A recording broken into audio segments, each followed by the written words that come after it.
2021 in Electronics and Communication at NIE, Mysore. He pursued his MTech in Biomedical Instrumentation at SJCE, University of Mysore in 1994. He awarded PhD degree in 2000 in the field of image processing and pattern recognition. Thesis title: Fuzzy Technique for Pattern Analysis under the guidance of Professor K. Chidamanda, University of Mysore. Other than that, he started his profession as a teaching staff at BNK and SJCIT Engineering College, Bangalore, in the year between Jan 1994 to December 1996. Further, he continued working in OMED as a project manager, postdoctoral research between the April 2000 to October 2000. Further, he continued to work as a research scientist in Global Research Center in the year October 2000 to July 2005. Further, he worked as a senior member technical staff, clinical collaboration manager in Siemens Information System Limited between the year July 2005 to August 2012. Next, he worked as a system architect in a GE Healthcare between August 2012 to March 2016. From March 2016 till date, he is working as a principal scientist in Philips India Research, Bangalore. Now, we are just highlighting about the few career guidance which is being provided for as academic and also is done many achievements like he is a self-directed and effective professional with 23 years of experience in developing AI technologies for healthcare industries. His specialization in machine learning for medical imaging, text data, clinical collaboration, system architecture, computer vision, and clinical studies. He filed more than 22 patents and published around 60 technical research papers in machine learning, pattern recognition, and image processing area. And also is working as an adjunct professor at IIT Allahabad, mentoring students who are pursuing doctoral degree at various universities. And he has successfully mentored 3 doctoral students who are awarded of PhD degree. And he has honored by several awards like Innovation Award, Special Contribution Award, Management Award, and EXOP Award and Patent Awards from several multinational companies. And also is a member of several academic bodies. I'm really glad to welcome you and we are eager to listen your presentations. Thank you.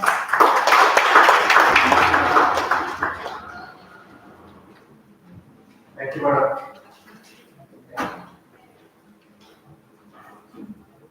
Hey, hi, good afternoon, all of you. Yeah, let me actually this is better so that I can also visualize it better. First of all, I like to thank organizers for providing me this opportunity to deliver talk. The idea here is in industry we work on lot of problems which is really needed, right, for the human needs. So what I am trying to do is whatever we do, at least few of them, just want to show to you so that you can also understand and can connect your research with respect to the industry. What is the industry doing? In that way you can connect. That's the motive of sharing these work. Okay, so with respect to the Philips, yeah, I'm part of Philips University campus. Now this in Manila Tech Park. Now we are moving from Manila Tech Park to China, which we are with the international player. Okay, today I'm going to talk more on the clinical digital support system of medical diagnosis. So why this clinical digital support? Why the word support is coming? Why not we can say directly say that research support system.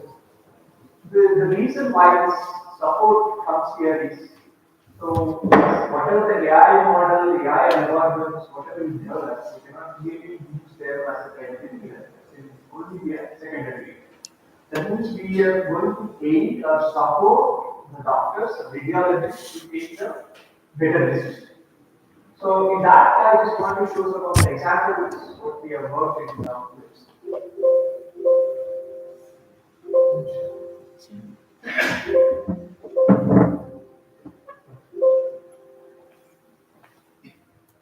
So I'm I've organized my talk this way. I'm going to talk.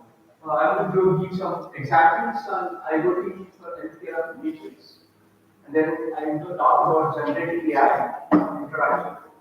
So what is this new buzz generative AI is all about? So how we can really use it, and then I'm also going to talk about the possible health brain concept. This is one of the concepts evolved in Europe where it's a health trained technology. So where data stays in the hospital, only the models you can learn via federated learning. So I'm going to talk about it, and then I'm going to talk about what is federated learning is all about. So and then create data concept. And then I'm going to use some AI use cases. This is my the way I have organized. Okay, what's the motivation of developing AI models? Right? If you really see, with respect to the healthcare, 30 million chronic diseases exist in India. This is the Indian scenario. The disease burden, what I am really giving here is the disease burden in India. Around 30 million chronic diseases exist. The 1 in 6 is diabetic, and 10 nurses for every 10K population. The world average is 28.1, that is what we have in Britain. So 10 nurses per 10K population.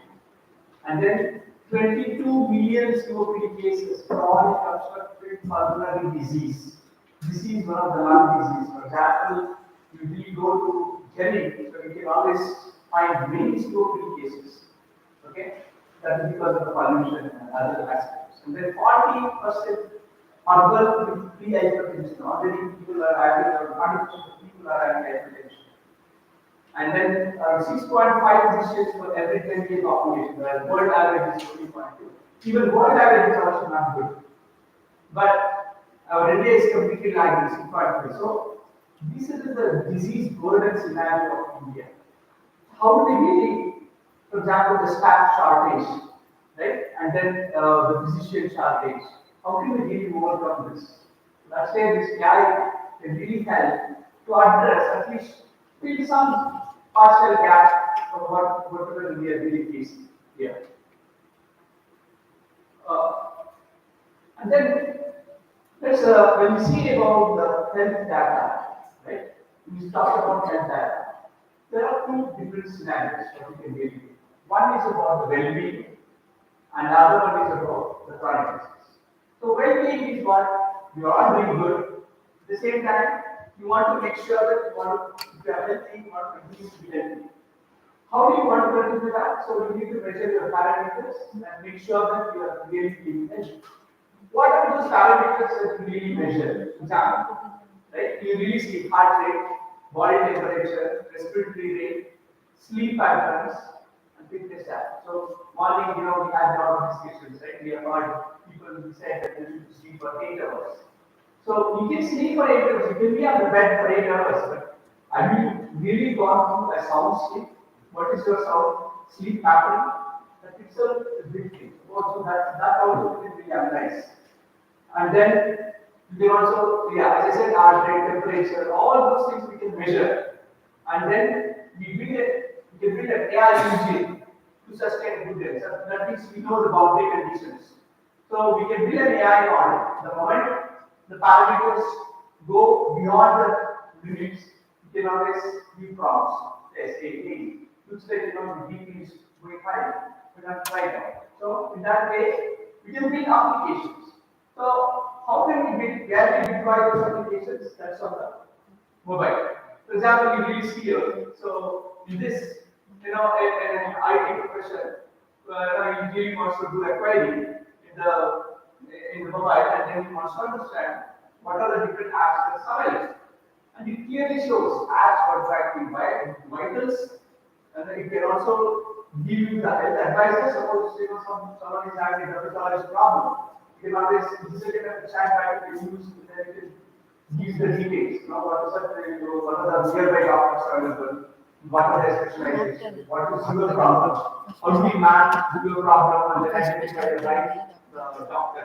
It's also one of the applications what you can build. And similarly, there are multiple applications what you can really build, and then that you can deploy it on the app, and then we can use it. So in well-being, what is that we really do is the health advisor, dietitians, health checkup, and tracking vitals. These are all the key things what one should really look at this scenario one. That is scenario one is giving LTP. Next, if you really go to the scenario two, here patient has already developed some diseases, right? And then we need to monitor them. So how do we really monitor? So the diseases, for example, the patient might be having a blood glucose, right? Or it can be a having a sugar. How do we really measure the blood glucose parameters? So then make sure that it's really what are we seeking, eating habits, and then whether it is really under control or not control. Those information we can really do. And this is about the measurement. For example, SpO2 means partial pressure of oxygen. And then urine output that suppose the person is having a urinary problem. So what's the urine output? Right? What is the residual? So for example, the prostate gland, the way they measure is what is the urine output pass and what is the remaining. Those analysis also you can do, and all that information you should be able to basically find. So that is where you can always build apps, and then the apps we can really do AI. You can also build an AI engine and then see whether it's going to be impact and make sure that the disease is under control. And how do we do all those things? Right? For example, I'm talking about the app.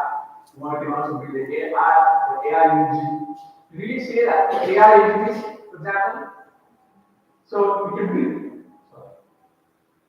So you can build AI engine.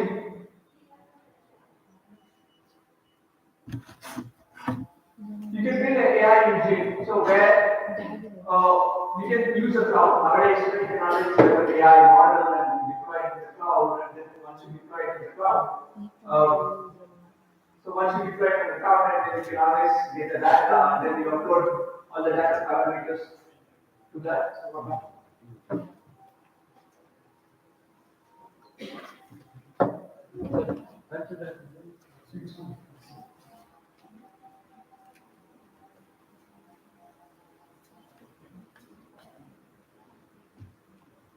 So here what we are trying to do is, so we can always build applications and deploy it at the cloud, and then sometimes what we do is we also do edge computing. That means we can also build, suppose the data load is very high. So how do we reduce the data load? Because the moment we upload all the data to the cloud, and then it takes our time process. That is upload and download time itself is very high. That's why we can always build a edge system where already filters some of the data, some of the decisions you can always take at the source itself. You can always build some kind of indicator where you can build it chips, and then the AI can build those AI, and then you can always put that at the edge, and then it will reduces the data. And then the processing that it will be easier. What's happening? Socket ಲೋಗೋದಲ್ಲಿ ಇದನ್ನು input ಅಲ್ಲ ಇದು soft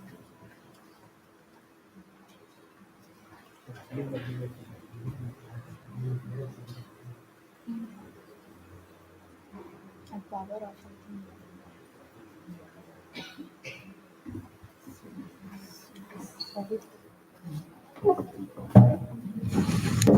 ಇಲ್ಲಿ ಇದು input ಹಾಕಿದೆಯಲ್ಲ sir ಇದು ಅಲ್ಲಾಡ್ತಾ ಇದೆ ಒಳಗಡೆ ಮೇಲ್ಗಡೆ ಸಾಕೆಟ್ ಹಾಕಿದ್ದೀನಿ ಈಗ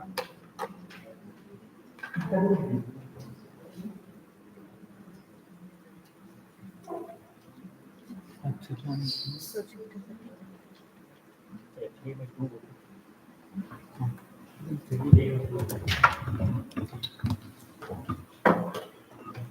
now you can. Now you can. बड़ा पता है इसको देखो सही okay, got it. Sir, you got it.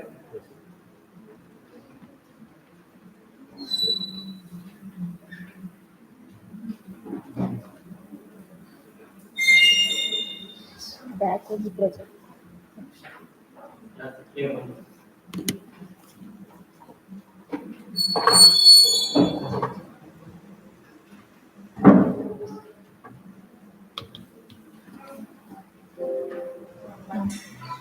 Perfect. Project option.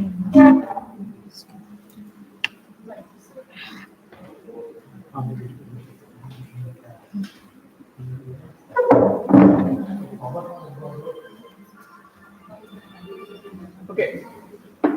Alright. So this is what I was talking about. So we can also embed this edge intelligence. We can embed this edge intelligence. So what's the edge intelligence? At least in order to reduce the load of the AI models, what we can do is we can always pre-process the data and we can reduce, for example, if you want to upload some of the data to the cloud. So what happens then? What we need to do is at the source itself, we can do some kind of processing and then send. That way, edge intelligence in between that load, the load with which we upload the data will be the latency reduced.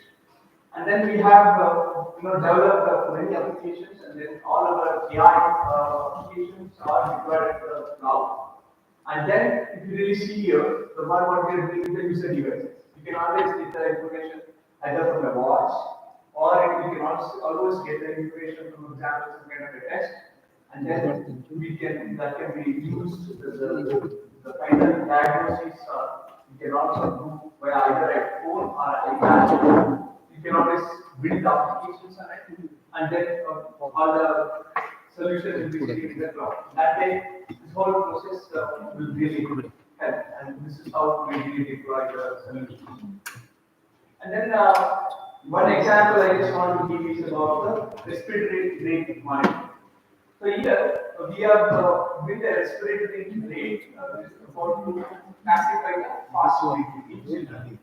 Okay, in this what we have done is so we have built a model, and then we have this is the model what we have built, and then we really tie this to the baby, and we can identify whether the respiratory rate is greater than 50 breaths per minute, impacts of 2 to 12 months, or it can be less than 40 breaths per minute impacts in the age of 12 to 19. So this we have built it for the South Africa, okay, it's in a low resource city. So here I just want to play one video here and then show. Based on smart sensing technology, Philips has developed a device that automatically measures the breath rate of a child. It has been specifically designed for use in low resource areas. It's robust, easy to use, and power independent. It can easily be placed around a child's belly. An intuitive user interface allows for easy operation of the device. This empowers the health worker to measure the breath rate of a child faster and more accurately, and give a better diagnosis. Let's make people healthier through meaningful innovation. Philips, innovation and you. Yeah, this is the one challenge what we face, right? This is one of the Africa is infrastructure is also not that is not that great, and it is not as good as India also. It's very bad. In those scenarios, how exactly you can get healthcare? So there are respiratory rate again. The doctors are availability of doctors are less, and then nurse are less. So that way we can build this kind of technology where we can deploy this and then we can put that. But when we really talk about the development, right? When we really want to develop the product, right? For example, those sensors, whatever we build, what are the factors we should really consider? Right? So you can always come to the AI model. Okay, you can always build, you can use the tensor flow, or you can do regression analysis, you can come up with the n number of AI models. But the ultimate key thing is how exactly you're going to deploy this as a product, right? That is where you need to really consider some of the aspects, right? These are all the different aspects that you can do.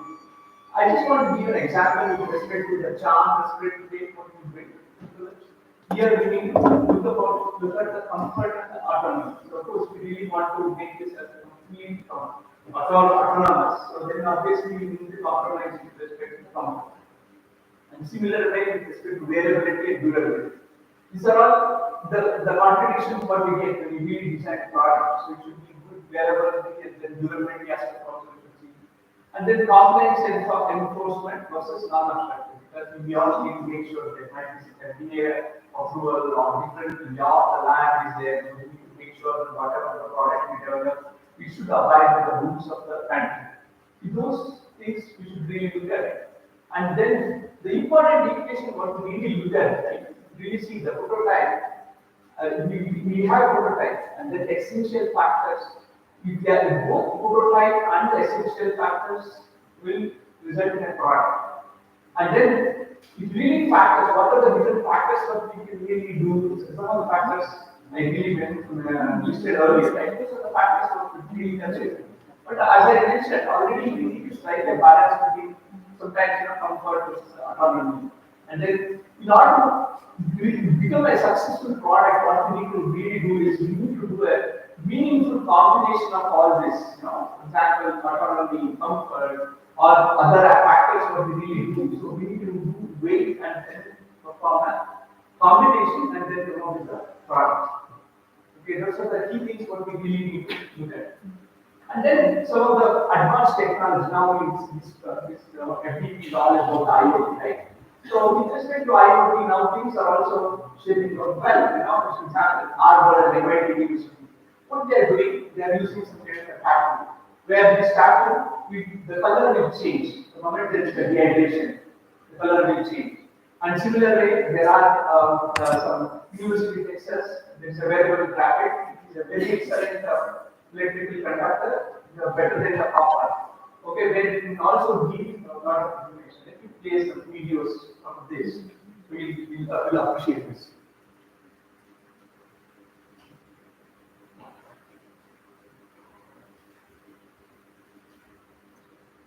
Struggling to differentiate yourself in a crowded photography market, take a deep, calm breath.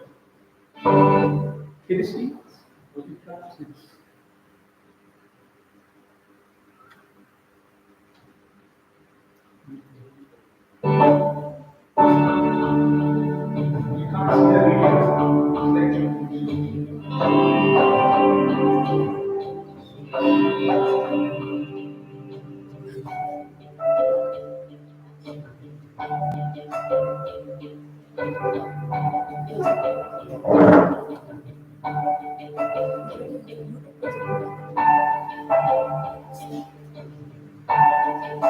So yeah, see, there's a dehydration, right? So probably this video I'm playing, you can't see those videos, but you can see this here, right? Can you see this? So where there are temporal stacks will be used as a battery free way for those with the chronic conditions. So we can always put that as a tag and then really look at it, right? And then that the kid will have some sugar levels. We can really measure in this. Okay. This is about the Harvard University, what they're really doing at the time. Now, yes.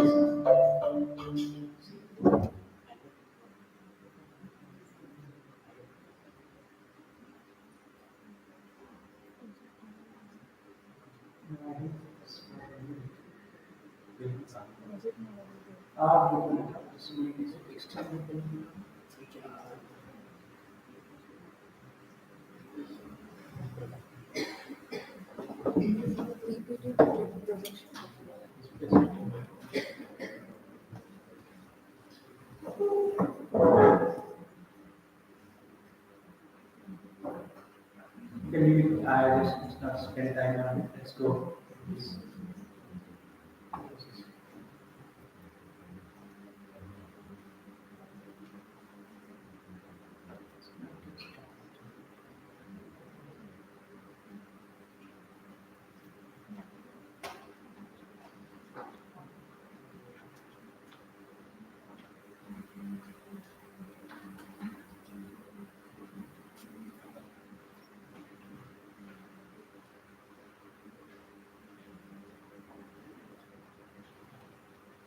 So, yeah, this is PM. So,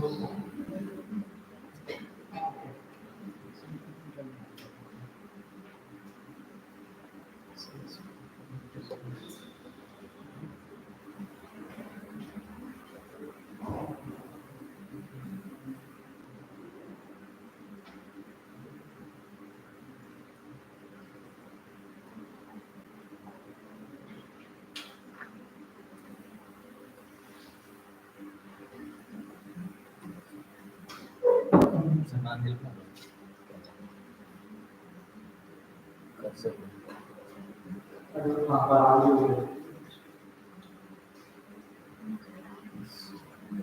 so we should go here and select project.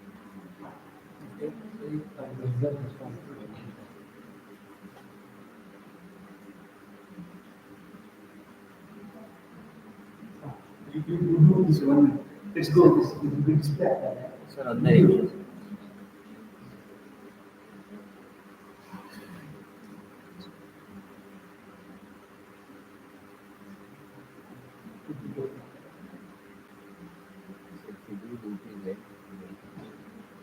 this one.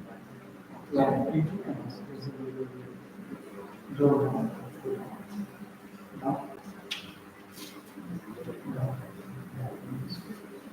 Just done it.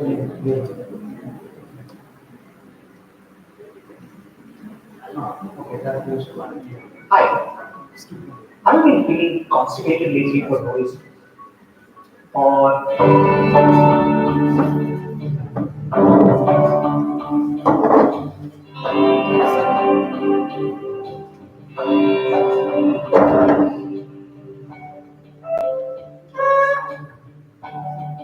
When we talk about liability, it should really go to this level, like not like so these are the recent technology what we really need to look at. So this, okay. Especially this will be used in the sportsman when they really jump for longer distance, like they can also look at the sugar levels. So based on that, we can really look at it. Each yes. Not really. Not depends on. You can act into what are two problems. You can act on that problem. It depends on the senses. So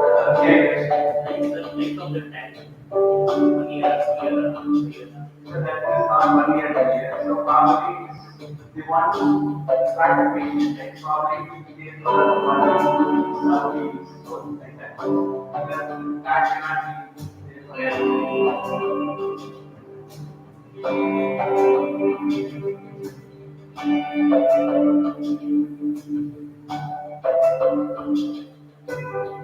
So this is a recent technology what built into the system.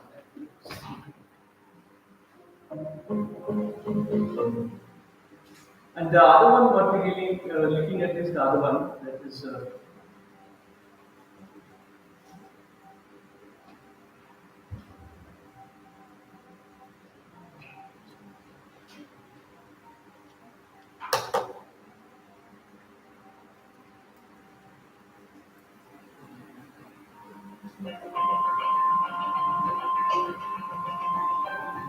This is another, the thinnest one. You can really look at it, right?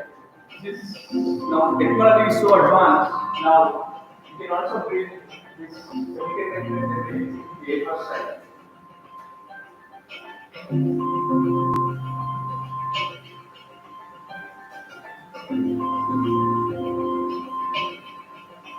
So it is really bulky. Like I remember one of my relatives was asked where bulky device for 24 hours to monitor the market. Like that is how the new technology has compared to the time you can keep using and limited. In that case, it is quite easy and comfort.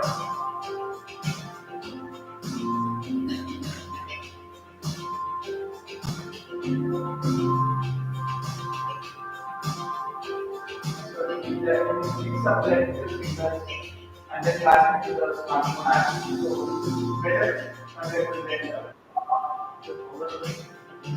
power that is also bad very bad power. Yeah.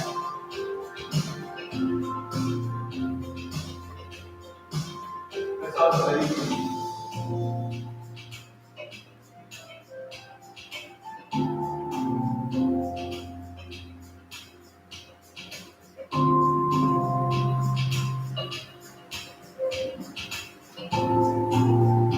Yeah. So these I just wanted to highlight.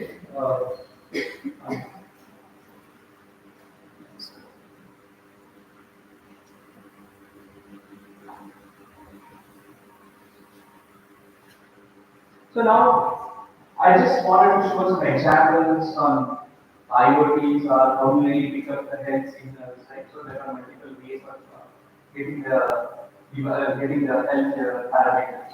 It can be a health watch, or it can be a tattoo, or kind of it's in team you can really insert and then capture the signals. So once you capture those signals, then you need to build an AI model. So after building the AI model using those data sets, then how are you going to deploy this? So as I mentioned, this is a clinical scenario. The workflow, what really matters. Now one is developing a AI model and then coming up with a product. And then how are we going to put this product in the workflow? There is a regular scenario how the doctors will be working, right? You go to any hospital. For example, the radiology, really go, right? What they do? Hospital, they ask the they'll write a patient that go to that radiology, for example, CT scan, the patient will go there and they do the scanning. And then they follow a particular process that is called workflow, the whole workflow. So then what happens? Once the scanning happens, that goes to the doctor.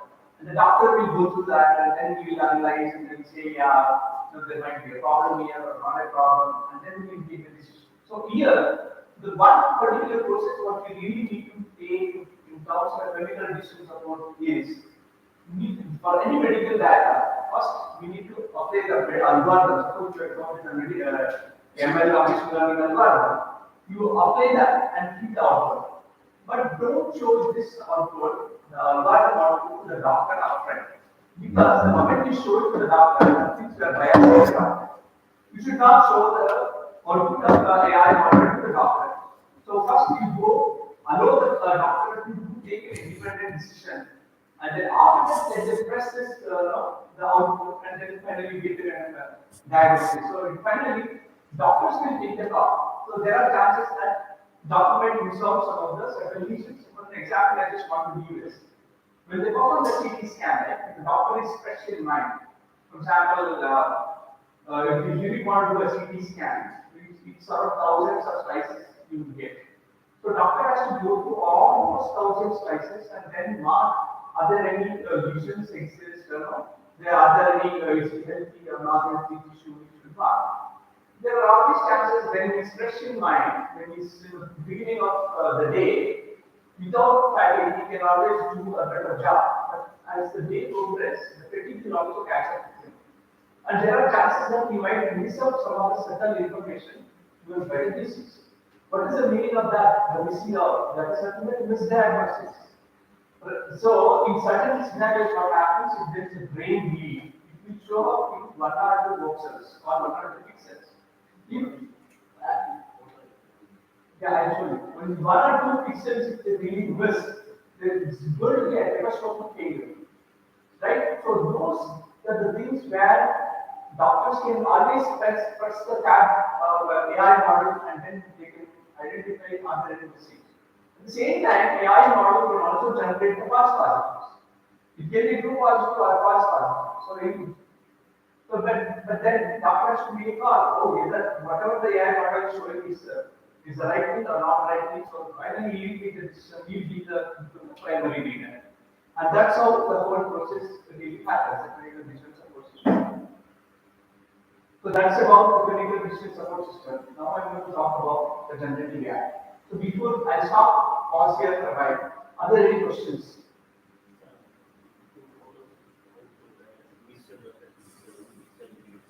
I will have later, I will show you. Yeah. So AI use cases when I give you at that time, I will show you examples, apps, and use examples. So yeah. hold this, will definitely show you after the end. See, if it is US, it is FDA, Federal Drug Authority of US. If it is China or if it is Europe, it is GDPR. Okay, if it is China, there is a different. And similarly, each country has India. There is also recently earlier there was no, I think it was existing, but now they are recently introduced the bill, the data bill facility. So recently it got approved in the parliament. So now they are slowly building. India is also building. Yeah. Yes. Yes. So in that way, yeah, whatever we build, we should make sure that the law of the land should really be respected. Because nowadays earlier people used to get data from here and then they do a lot of research. Where comparatively our lenience of the data was very less. And it was very cool.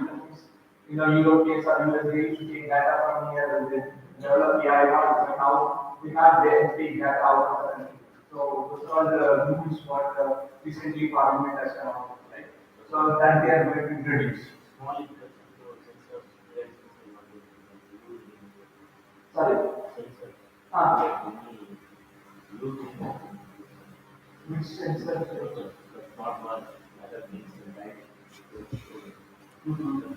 So that is where this I showed you, right? Some of those the conductors, right? What they do depends on what type of information you really want to do. For example, if it's motion related accelerometers they can use. And right, similar way, based on the condition what we really want, so we want to measure the electrical conductance, one X-ray, children, copper. See, those things they will introduce. And then biocompatibility is what we matters. So whatever we do, we sure that it's biocompatible. Suppose you want to, yes, of course, suppose assume that you're going to put the detectors along with it. There are always chances that can create some kind of itchiness, right? So that is why we need to really make sure whatever the IoT or whatever the device you come up with, to make sure it is biocompatible. And then if you really want to insert inside the body, in the organ, so then that is also plays a major role. See, what we are trying to do here, we are trying to do the diagnosis. Rather, it should not create a comfort or other complication to the patient. So those are the things what we really need to take. So believe that the detector will also vary based on what parameter we are going to measure. Whether it's a respiratory rate or it can be electrical signals or those things we should really manage.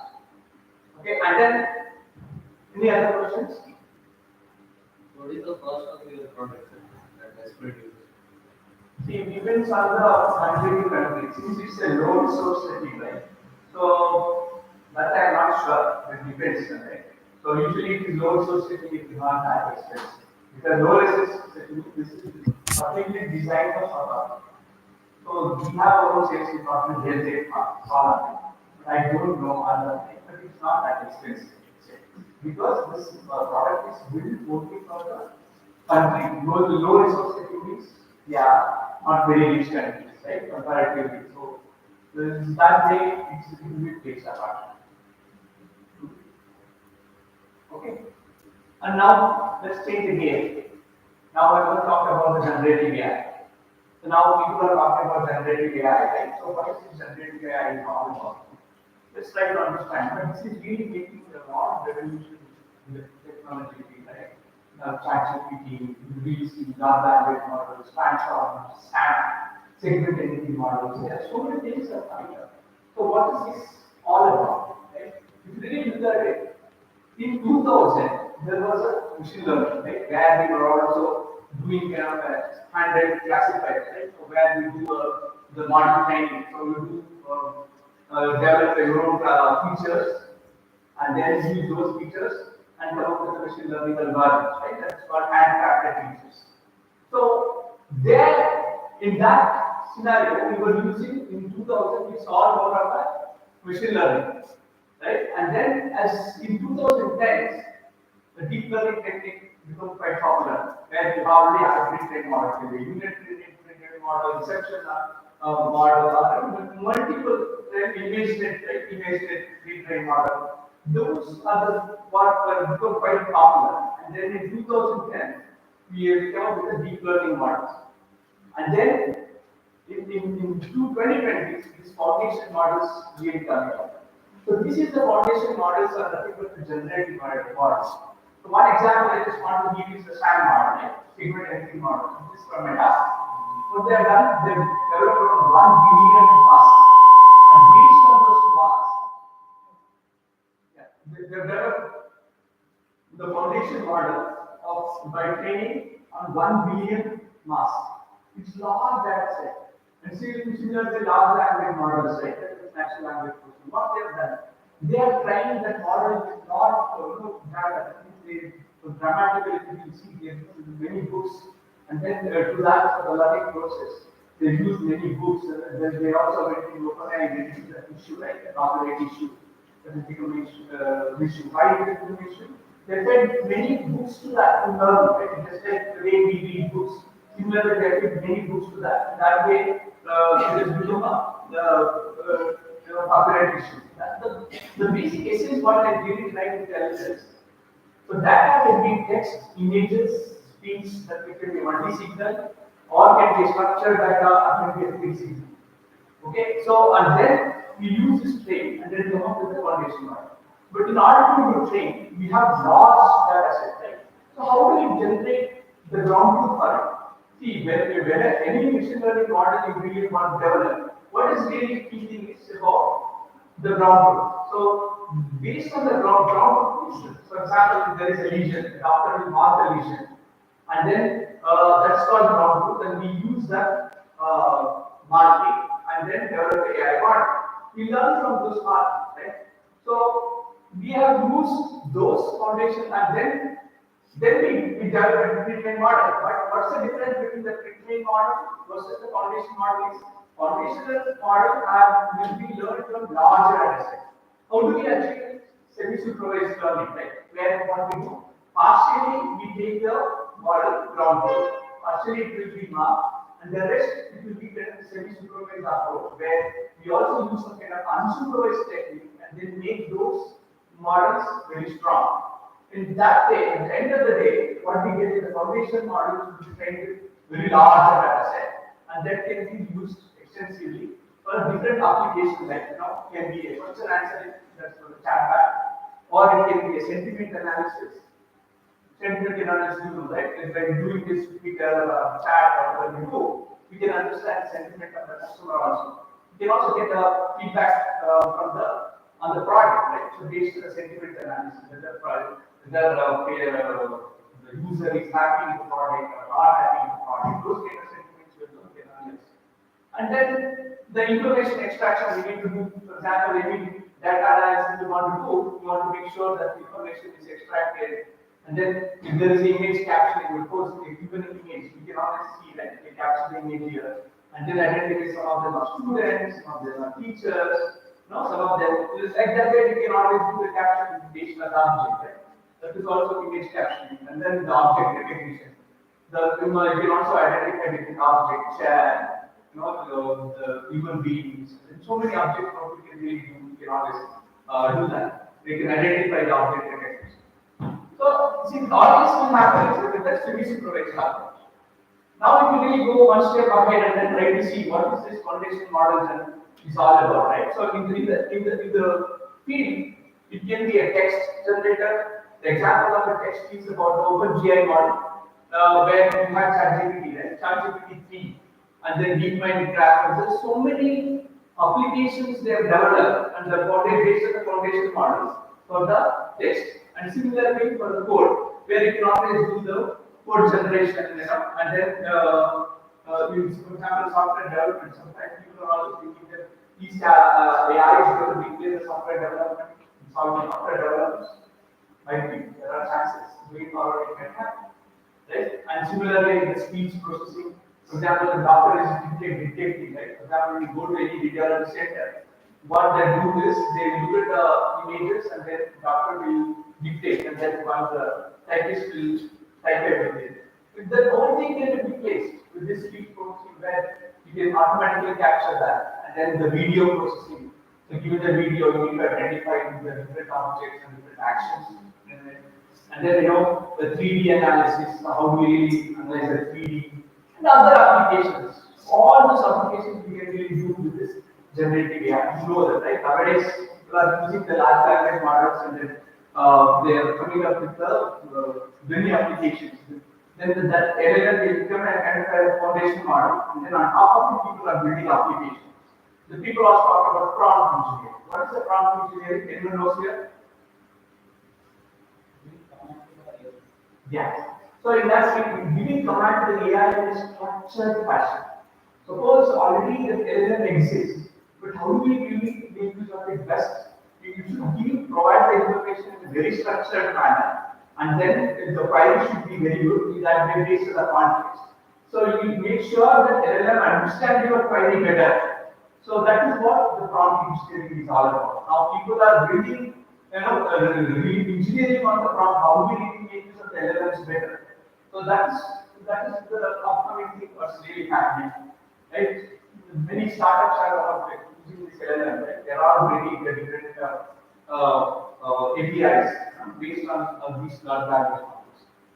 So now, some of the examples I just want to give is with respect to the medical simulations, drug discoveries, medical chatbots, medical imaging, the medical research, patient care, disease diagnosis, personalized treatment plan. That means what is this?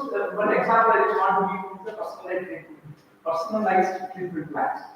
See what happens, the patient is suffering from a cancer, right? So there are different ways people can treat. It can be hormonal therapy, or it can be drug therapy, right? Or it can be radiotherapy, irradiating the cancer cells. There are multiple applications available, but when do you use the radiotherapy versus the hormone? So that is where this information, the AI will bring information, whatever, based on the patient specific condition, those clinical care pathways can be extracted. And similarly, the drug discovery, right? So you see the COVID scenario, the build the drug discovery so fast. Earlier, not to build a drug, it was taking a lot of time. Probably 20 years, 30 years, 40 years. But now it's quite fast how it is happening, right? Where this AI is really helping. And then with respect to the medical imaging, so medical imaging you can always, I was saying, right, there is volumetric data, where the volume of data is very high. How do we really understand, analyze those images well? So that is where we can some AI applications and we can generate those the markers. These are the different cases where we can really use. Example, we are also using this in our Philips day-to-day. Example, the SAM model, right, where we are also using those SAM models to identify some of those cancer cells issues in the images. And you read some examples here about the automatic documentation. I was talking about the speed processing, right? Where the doctor is performing some kind of the procedure on the table, and then doctor will be dictating so many things. Okay, as when we see for example, when they do catheterization, like what is catheterization means? Suppose assume that there is a blood clot in the heart. What they do, they introduce a catheter, and then they use the catheter and we reach to that clot area, and then they go to blast or they go to remove the clot. But by doing that, there are some complications, right? There are chances that doctor may lose out this information after the procedure. So that's why during the procedure itself, doctor will dictate certain things. So at that time, someone should really capture it, right? So that is where we can build this kind of AI models where you can really capture those dictations and then create automatic documentation of the synthetic data. I was also talking about whenever you want to develop the AI model, what is really required is the data set. People also talk about the statistical significance. So you can always come up with the AI model with only 100 data samples. So then people always ask, is this statistically significant? What is the data sample size? So usually we need more sample size. How do we really use? How do we need full-fledged commitment? So that is where we can always come up with the synthetic data, which is almost similar to the original data. So using that, we can always simulate data and then generate the AI models. And then the diagnosis, for example, there is the pathology, right? In the pathology, you need to identify some of those cells and then identify the grading of that, right? So one of the students, you are working on the grading part, right? Similarly, the cellular image, and then the clinical reports, the workflow automation, where the clinical decision support can be really introduced, those. And then the treatment plan, I was telling, right, whether it can be radiotherapy or it can be hormonotherapy or it can be different types of therapies. How do we do that? Then operational efficiency. Suppose there are chances that how effectively you use the AI models with the operational efficiency, because the throughput of the doctors is very important. Suppose the doctor is there and you want to make sure that the efficiency of the doctor is high. Assume that the doctor is looking at only few cases. I share examples in my video Jankaria, Mumbai. So they do around 100 cases per day. That means 100 patients. So it's a few, right? And then people will be coming and scanning and going and scanning and going, but the report should also be generated, right? How do they do? So do we have enough manpower to give the report immediately? So usually they take for 1 week, 2 days, 3 days, 4 days. How do they really, increase this throughput, right? That is where this productivity matters, right? That is where this operational efficiency. How best we can use this AI model to improve the production, operational efficiency. Then incidental findings. For example, you have scanned patient for some heart disease, but you can also find some nodding kind of changes in the lung area. That means, though the primary condition, the primary reason you want to scan is for some lung nodding or for the cardiac problem, but you also want some normal lung nodding. It's a cancer, early cancer stage. Those are called incidental findings. And then for all this, you need to make sure that image quality is good. And then sometimes the customer service. So the machine can go down, right? CT, MR, application will be deployed on the clinical side. So the clinical side can be in Noida or it can be in Coimbatore or some other place. But can one sitting here at the central in Bangalore, can we diagnose what's happening, what's the problem with the device, so that when the engineer goes, he already knows what's the problem and he can take the proper whatever is required, right? That the extra, suppose one product has gone and some devices he needs, so you can always take those along with him and then finish it fast. Right? That means the turnaround time will be very fast. So the diagnosis can be done remotely. What is the problem with the machine? In that way, you can take those spare parts and then do it fast. And then the patient engagement. Because if your patient is going through some kind of operation, for example, radiotherapy, then we should also educate the patient. So what is this radiotherapy all about? What are the complications we might come across? So that is where these modules can also be developed based on that, and then some simulations we can show it to the doctor, to the patient, and then we can educate the patient. The other is about the differential diagnosis. Guru was talking about, right? You can also take second opinion, third opinion, fourth opinion. Right? So in that way, you can also develop AI models that can become a kind of differential diagnosis. Okay, I just stop here to ask for any questions or deliberation or anything is okay.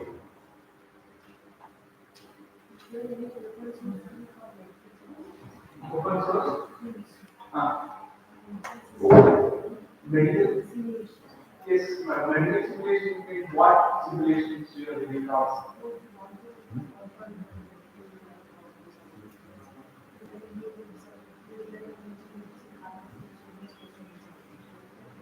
Yes, it is there. For example, you may think you are working on some ID case, so you are working on the game problem. There are already some libraries available on ID case. MATLAB also we can use, but the issue with the MATLAB is it's really productized, right? You can't really use the MATLAB applied code in the end product. So we need to convert them to C++ or the other technology and then we should do it. So there's a process involved. Whereas if you really develop the MATLAB, you do it in Python. It will be a lot easier to directly deploy this in the end product. And then there are so many libraries exist now. It is really very well. Python, like the related ones, so many libraries, OpenGL libraries exist, ITK libraries, ETK libraries. So many open source codes are available. Where you can make use of that and then generate the model that you deploy it.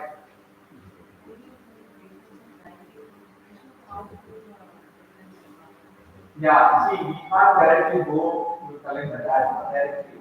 So we need to have a collaboration where, for example, if we're getting 200 cases from a healthcare global cancer hospital, right? So we need to go talk to them. There will be a health committee will be there in the hospital. And, we need to take permission from the committee, and then once they approve, then there will be some negotiation happen. So doctors will also interpret those cases. And then we take the data. That's the process what we need to follow. And then other part is law of the land, I just mentioned, right? So that is what we important. Whether it's a FDA or GDPR, we need to abide with the rules. Suppose we collect the data in India, we can't just send it to Europe or US. Those things we should really take care. And then after the ethics committee, we consider those things and then we give the guidance. This data can be used only in India, cannot be used. That way, those information they will pass on and then right.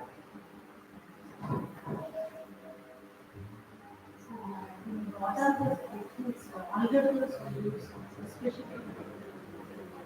Yeah, I have two use cases. I will share through that. Some use cases for we are really working. So based on the problem at hand, we can design different applications. So for example, assume that you really want to detect the tumor and tumor that exists in the lung. The tumor exists in the lung. So what we need to do, we need to automatically detect the contours of the cancerous cell. So for that what we do, we can always do some kind of deep learning techniques. For example, unit architecture we can do. We can automatically learn. So for example, there are some samples, images where the doctors can mark the wrong. I showed, I said deep learning example. So but I have two, three examples and show you how we apply.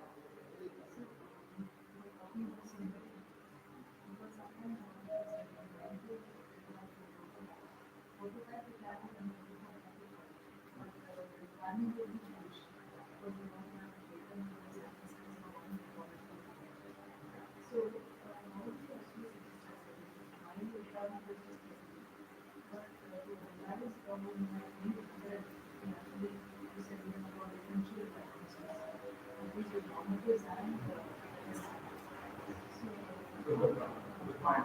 So that's why we use GANs, semi-supervised approach. So what we have done, suppose there are 100 data samples. So for 20 to 30 unique samples, we have to go. The rest you automatically learns. For example, encoder, decoder concept, and GANs, whatever they use, right? So then you can also generate data synthetically. So GANs are nowadays GANs are more popular.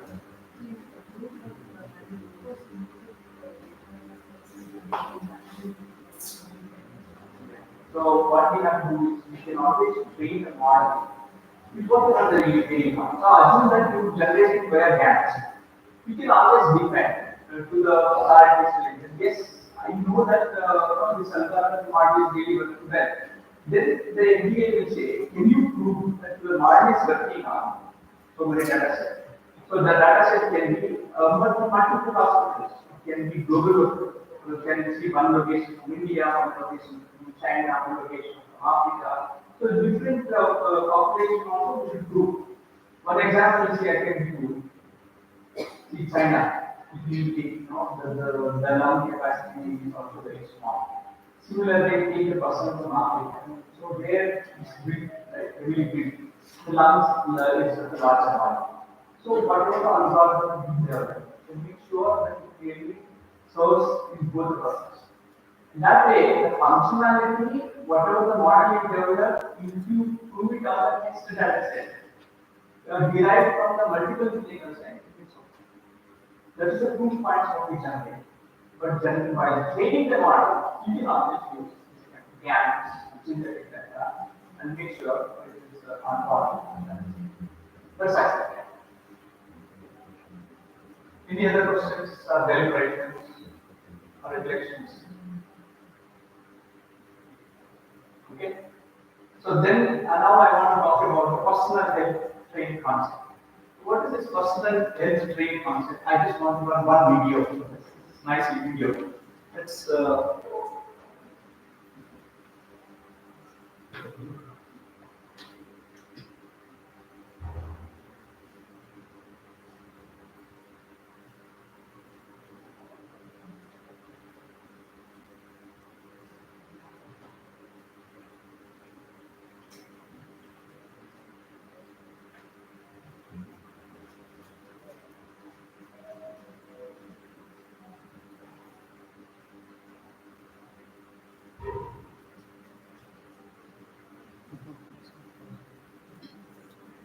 The personal health train's main goal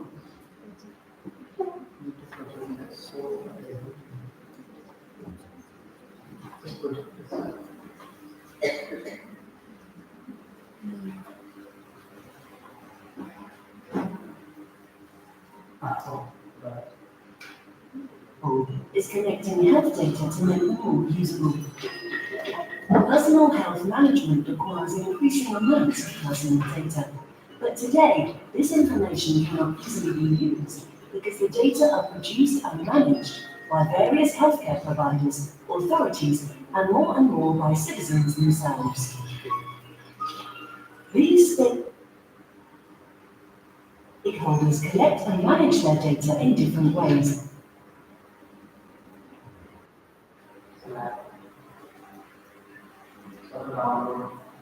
So this is what I was telling you. So this data set, the vital information whatever we gathered, so that can be from the multiple locations. Making the data hard to find and use. Furthermore, personal medical information is very privacy sensitive. As a consequence, personal health data cannot be used easily by citizens themselves, by physicians, and by researchers.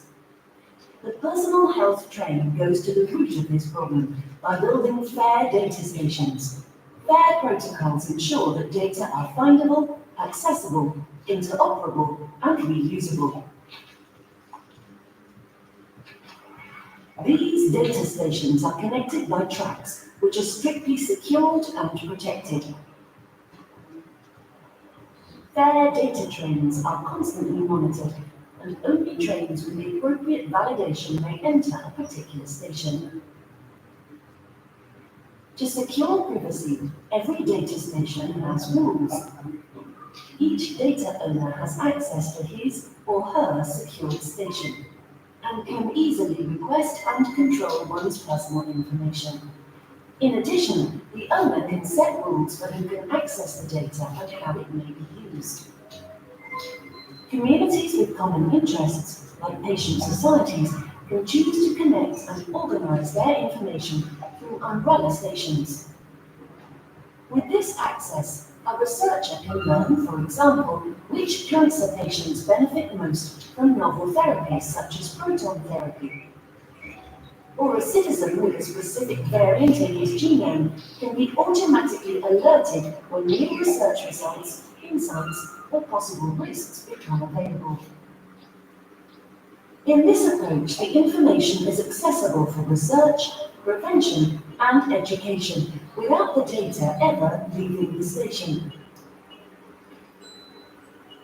With the personal health train, health data becomes available whilst individuals and institutions maintain control.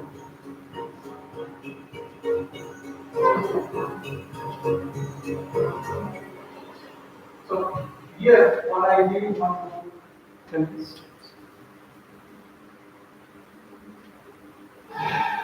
so here, the information what we gathered, right? So here, let's go with the presentation. Yeah. So here, what I'm telling is the one which is called the data stations. Okay. Go back. Okay, here, these are all the data stations, that means hospitals. So we have worked about IndoTest project. So in this IndoTest project, what we have done is we had direct with the Tata Memorial Hospital and the LK Global, and then one National University. So where we are getting the data and making sure that data doesn't leak the hospital premises. Right? For example, like we aggregation, DDP aggregation, right? We need to avoid that. And so that what we have done, we develop models. So we have models developed here at the source. So model one is an example dropship for volume detection. So we whatever the data set available in the hospital, we develop initial model, and similar way, one data set available in another model, the third one. So then what we do, we aggregate this in the cloud. For example, in the Indodex project, what we have done is the CDAC. CDAC is the one they provided the cloud. So we get all the initial models we deploy at different clinical sites, and then aggregation happens on the cloud, and then it will populate that. So I'm going to give some examples. So we have done. So in that way, data stays in the hospital, and only the models weights can be shared across and then aggregated. In that way, we can learn from larger data set and still respect the privacy. That is what is crucial, and that's what you achieve. And to do that, like as I said, right, any of these projects you really do in the Euro, they make sure that we really stick to this, the paid data principle, that is findable, accessible, interoperable, inclusive. That means whatever the data it should be easily, if you require, we can always query the data based on the metadata set. Metadata means the other information, and it should always be findable and then accessible. Accessible means you should also keep this repository where the people can, from multiple locations can easily access the data. And then interoperable. Interoperable means nowadays the data can be generated from multiple vendors. Vendors means can be GE, Siemens, Philips, different vendors. Right? And then whatever the data you generate from multiple vendors we should be able to analyze it. That is why it's called interoperable. And then reusable. Whatever the data we generate, we need to make sure that it can be reusable. These are the basic principles we should really avoid. And then, as I mentioned, this is the paid, all the projects funded by the European Union should follow this pay principle. Right? That's what they mentioned. Now, we really do that pay principle, right? How are we going to do this pay principle? And then you will really see this. This is the clinical report. It can be part of the text data. And this can be DICOM images. This is the part of images. It can be radiology images. So that means given an image, given the region of interest, we can always extract the feature information. So we can also save that. And then it can be a signal processing. That can be a patient monitoring data. That means what happens. We go to any ICU, in ICU unit, you can see, right? There are multiple devices they are attached to the patient. There will be multiple beds. They collect all the data, and then there will be a central processing unit where you can always display C. So bed 1, bed 2, bed 3, bed 4, bed 5, what are the parameters, right? Those things you can get information. That is the patient monitoring data. And then the electronic medical records, that means the EMR. When you go to any hospital, you go right, and they say, what's your hospital number? You go to Manipal. And they will say, hey, do you have hospital number? They say. The moment you give hospital number, they retrieve all your old records. Right? That is the EMR. No? See, all the information can be put together in the form of RDF. So where this RDF is a format, where we can really put all this in the form of a RDF, and then we can use that. So RDF is all about the triples, right? That we can talk about the subject, predicate, object. So here, you see this diagnosis of the patient is diagnosed lung cancer, right? So here the subject is a patient. So diagnosis is a predicate, and then object is a lung cancer. And there are standard URIs are available, uniform resource identifier. These are all the URIs are defined by some of the academic institute, the government institute. They got together, and then they found a URI. And then based on that URI, we can give the standard ontology. Right? That is the ontology information can be look at this is the URI I was talking about. This URI is designed by the standard agencies or it can be government body or it can be public-private based on the collaboration. They have come up with this kind of the ontologies, where these are the standard ontologies. For lung cancer, always you can identify this with this number. And similarly, for diabetes, you can always identify this number. That is a URI number. Okay, and then, so totally, see, earlier you see that it was a patient suffering from diagnosed as a lung cancer. Now, we have all replaced that with the URI. That way, machine readable part. So, in that way, we can automate the entire thing. So, for example, the moment, what's the advantage of going with this kind of ontology representation is already there is a lung cancer, which means whether it's a primary lung cancer, and if it is a lung cancer, then treated by the treatment. So it can be a surgery, radiotherapy, chemotherapy, hormonal therapy, or active surveillance. So what we do, if a patient is having a lung cancer, particular type of whether it is a non-small lung cancer or a squamous cell carcinoma, so then we pick up a already defined care pathway. In that way, the chances of mistakes are very less because these things are already implemented in US hospitals. Right? The ICD codes the same, whereas in India it is not yet there. So already standard process is there. So in that way, chances of doctors going wrong will be less. But it is a procedure oriented. So I just how exactly we did this. We have one example. We did an ontology of the lung cancer before. So what we did, we extracted the semantic information from the MIMIC data set. It's a MIMIC data set. It's freely available, open source. If you really want to work on NLP or text data or medical discharge summary, you can always go download this data set and then work. Okay, so here you see we did this data cleaning.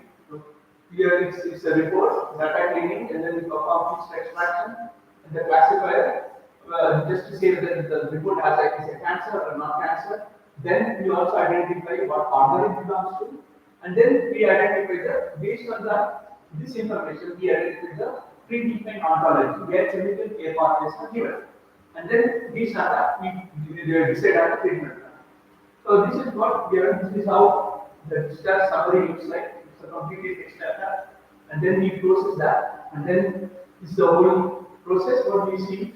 The lung cancer, it can be mesothelia or non-small cell lung cancer or small lung cancer, and then based on the type of cancer we decide.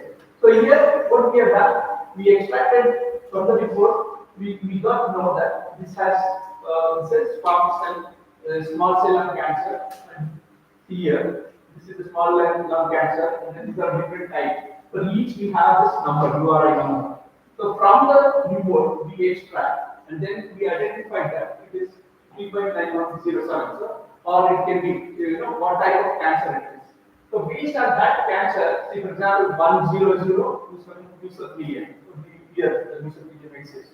So based on the OWL mapping, we identify, extract information from the text, and then we map it to the standard ontology, and then we extract the report, and then finally we identify the clinical care pathways. So that is the whole process what is happening. So now, once you are done, you can also store those patient data in the form of a database.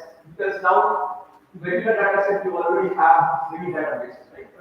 So to store this RDF files, you have a specific database called GraphDB. So you can use this GraphDB and then store this information. People are also talking about knowledge graph, right? Nowadays, knowledge graph is the same thing. Right? So in the knowledge graph, how do we really represent? So this is how the knowledge graph will be represented. So we given the patient, so then we automatically represent this patient in the form of a graph. That is ontology graph. Okay, so patient has, so there are multiple patients. So one patient, you pick up one patient, and one patient can be what are the different type of attributes we can extract from the patient. So we can extract those information. And for example, this is the DICOM header. So the DICOM header, so this patient has multiple acquisition parameters. It can be the tube current, tube voltage, what's the size thickness, which we have extracted. All this information we can represent in the form of analysis. So that means what we are trying to do, we are converting the text information into machine readable format. That is the equivalent. The RDF file, and then we are comparing that with respect to the standard ontologies. These ontologies exist. In that way, we can easily identify the clinical care path. Everything is automated, but the way they are doing is completely different way. That's the ontology.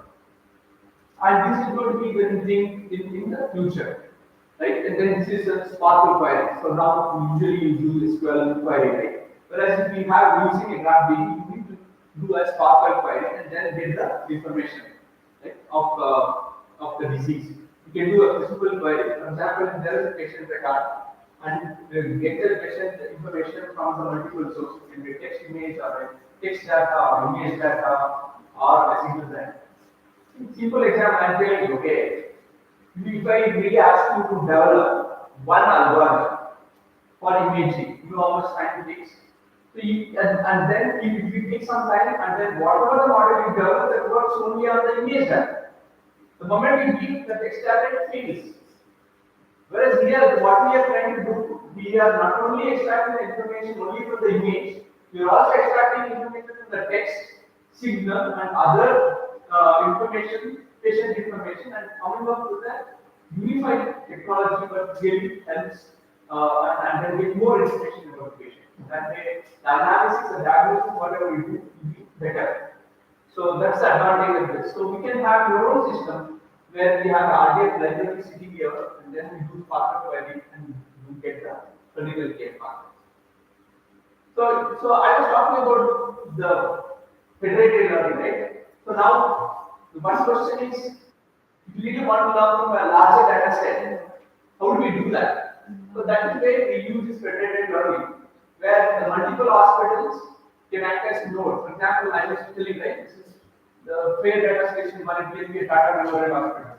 This can be a healthcare global hospital, HC. This is a master university. These are all the three different fair data stations. And then the initial model will be deployed here, right? And then the moment we deploy the initial model here, and then the data sitting here will be learned from that ground truth, after whatever mark. And then the model will get updated here, model will get updated here, model will get updated here. And then once the model updates, then they send back the weights to the server. Okay, that can be a cloud. Once they send back the signal, then the aggregation happens in the server, and then they'll send back that information back to the data station. In that case, the iteration process will continue, where the data is not, you're not really touching the data still stays in the hospital, only the weights will get to and fro processed. In that way, we can build whatever the models we develop here at the end of the day, it is more mature and with larger data set, right? Rather than having model developed either on one hospital data, now we are running a model that can is more generalized and work for multiple clinical settings. This is the advantage of the federated learning.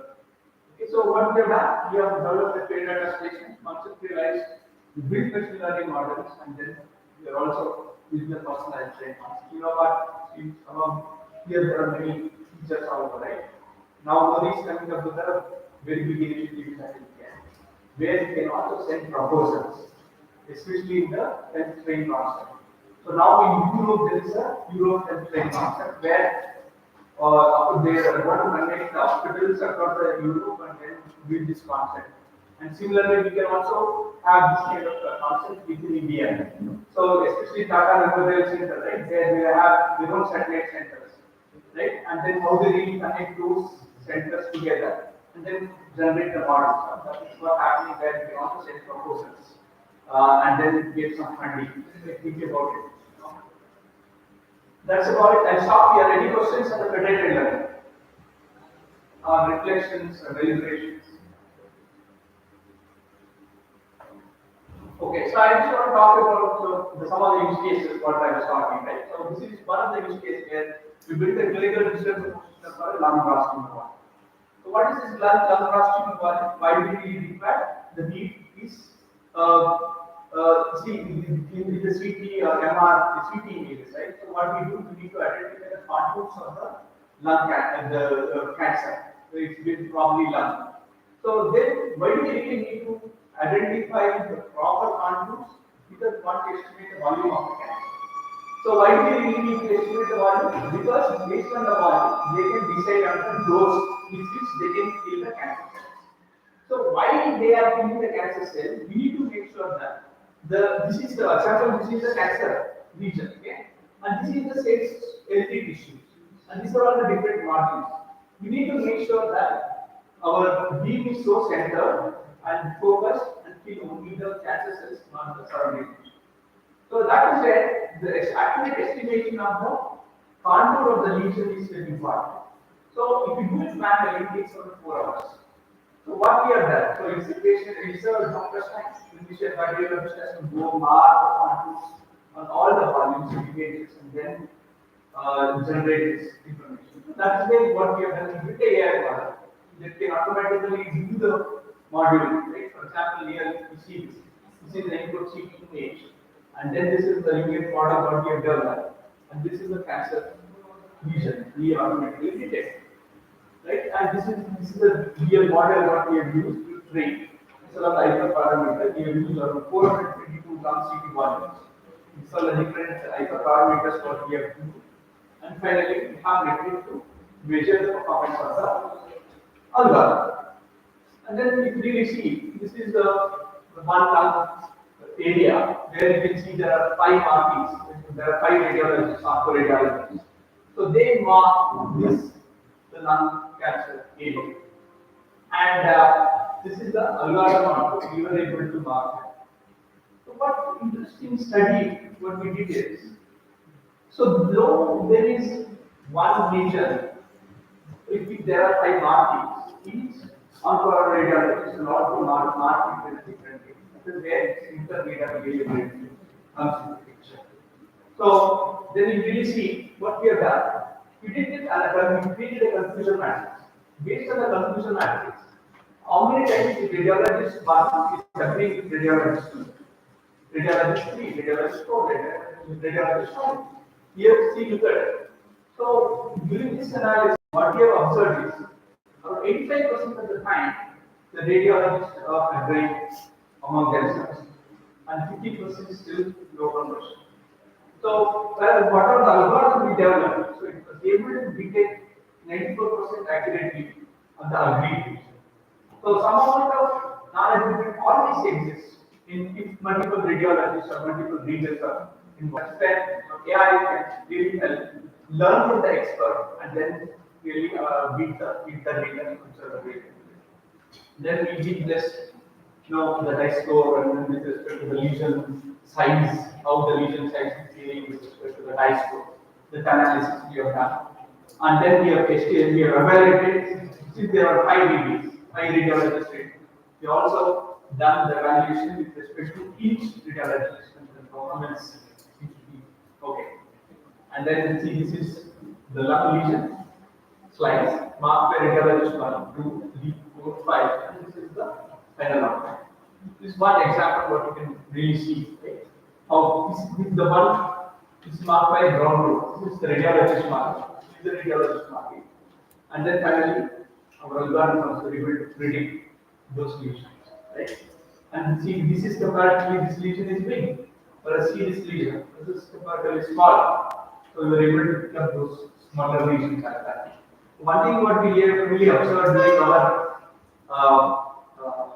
experiments is, if the lesion size is bigger, it's easy, real pickup. The moment the lesion size becomes smaller, the chances, the accuracy level will also go down. That is where the challenge is. So that's where we need to build the parameters, and then probably we need to change architecture. So then your architecture model will also increase, right? Then you need to introduce more number of layers, and then the architecture should change the architecture and make it more sensitive, smart. That's about one example. We developed the run rational volume, the accuracy is on par with radiologists. And then this is completely automatic, without any speed points, be able to do. And then for further testing, as I mentioned, probably we should do it in federated learning where we need to get data from multiple aspects, from multiple clinical aspects. So, and then this can be extended to further anatomical structures. Now we are doing it for blood, it can be for prostate or some other.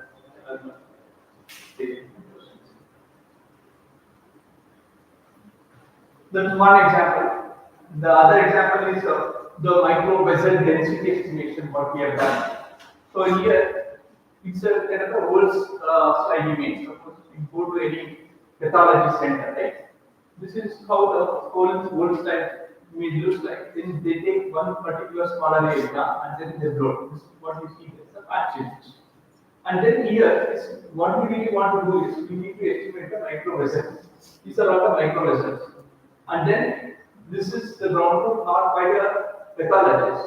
So we need to develop an algorithm to automatically estimate this. Right now, this is from the doctor. We need to estimate it. So why do we really do this? Because if there is a cancerous lesion, so then what we will do is we will attract more blood vessels. That means automatically more blood vessels will be generated in that area. The smaller microvascular blood vessels are the bigger ones. So in that way, estimating that can also estimate the aggressiveness of the tumor.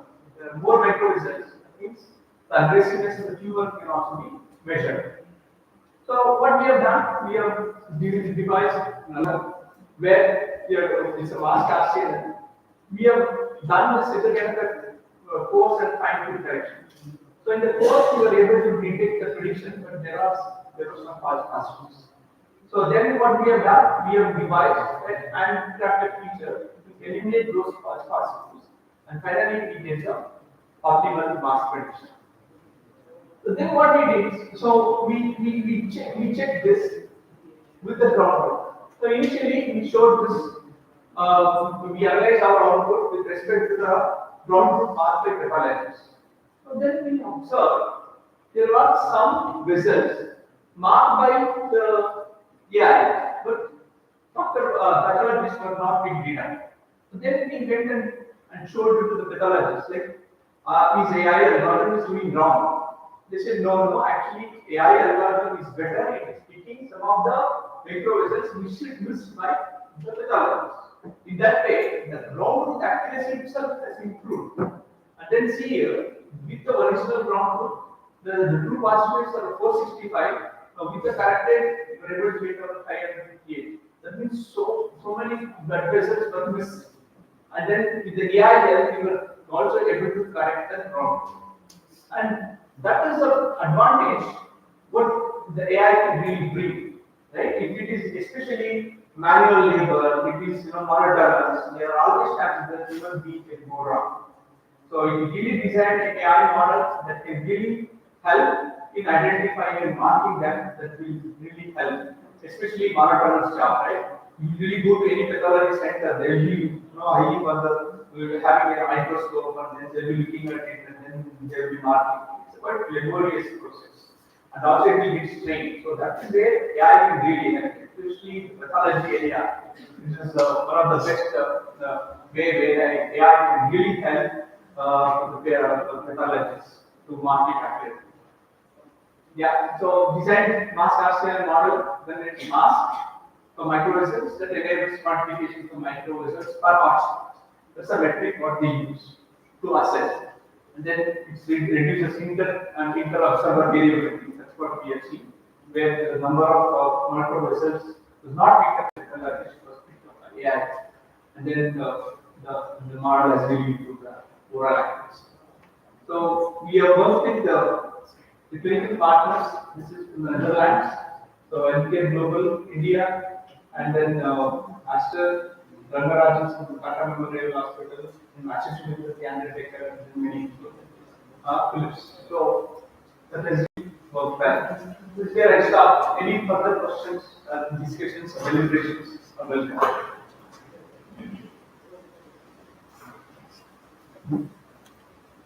How did you actually measure the fault? Sorry.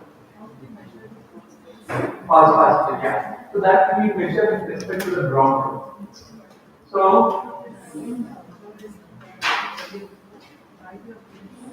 finish. Because I was mentioning, right? So whatever the validation we do the final validation with respect to the ground truth mark radiology. So if there are chances that the doctor has marked, even the doctor has not marked, Roale is marking some area, then they teach you as a cancer. That's a false. So assume that the best example is the patient is clean, healthy, and then we are labeling him as a cancer. That's a false thing. Imagine the quality of the patient, though he is not suffering from cancer, then we are labeling him as a cancer. And that's bad. That's false. The other one is the false negative. Though the patient has a cancer, if he was not able to detect that cancer, then it's a false negative. Yes, so we do a lot of validators in the clinical side, and then we use that because we really want to deploy this. So, we need to make sure that it's really working well, where we are, working with many clinical sites and making sure it's validated well, and then only we will deploy this. Yeah, see what happens is vital cost cycle or 102 per if the world side range, it will become sometimes 10,000 by 10,000. So then we need to pick up only the smaller area, hotspot area. So we take that probably considered to program considered to fix it. And then we use that. Yeah.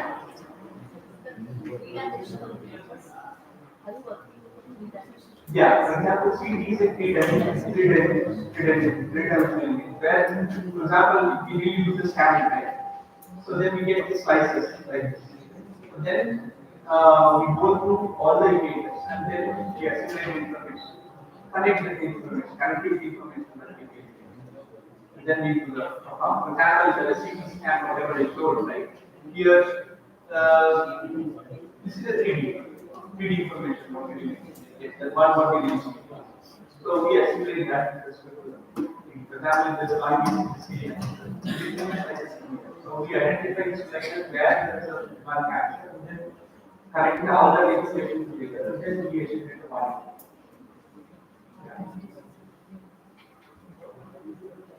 Any questions? Any other questions? Okay. Thank you.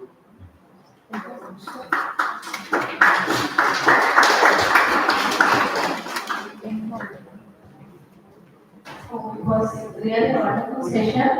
I just want to summarize this session. Three session was based on the clinical decision support system for medical diagnosis, and we people come to know how the IoT is helpful for healthcare applications and how the generative AI model is helpful in healthcare. And we have discussed about few applications like Philips digital solutions, how it is helpful to monitor the patient and also how the patient by himself we can monitor by interacting with the AI engine by providing specific parameters to this. And another thing is he has got explained about complete clinical decision support system and generative AI models.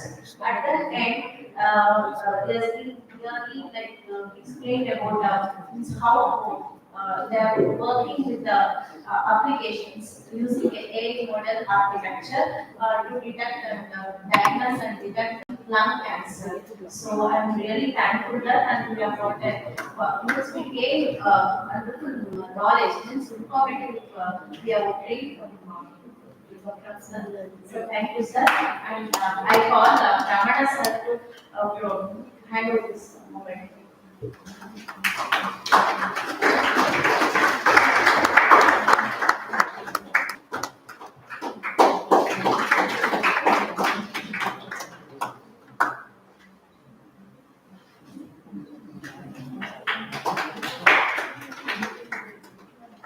Thank you, sir. Thank you.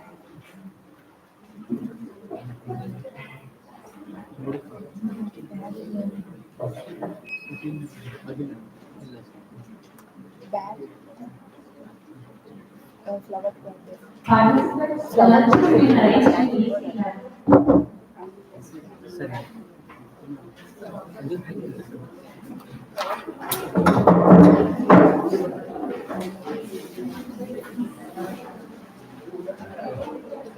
So lunch is arranged in electrical lab. So request letting the faculties to take the participants to written like. So let's prepare, we get back by 4 o'clock, so half an hour break. So get back by 4 o'clock, so 15,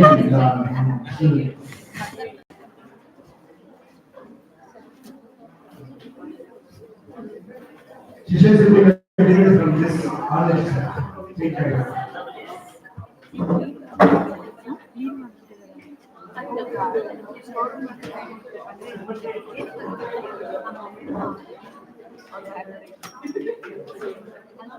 Sheila ನಾನು ಕಾಲ್ ಮಾಡುವಂತೆ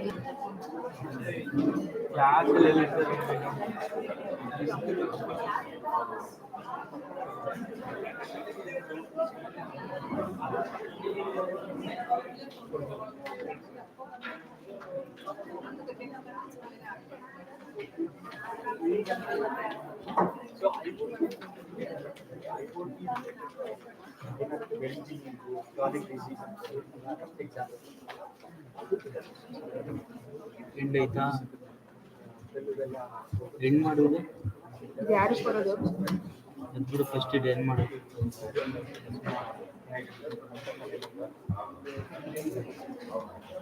ಬಾ ಒಳಗಡೆ ಬಾ end ಮಾಡೋದು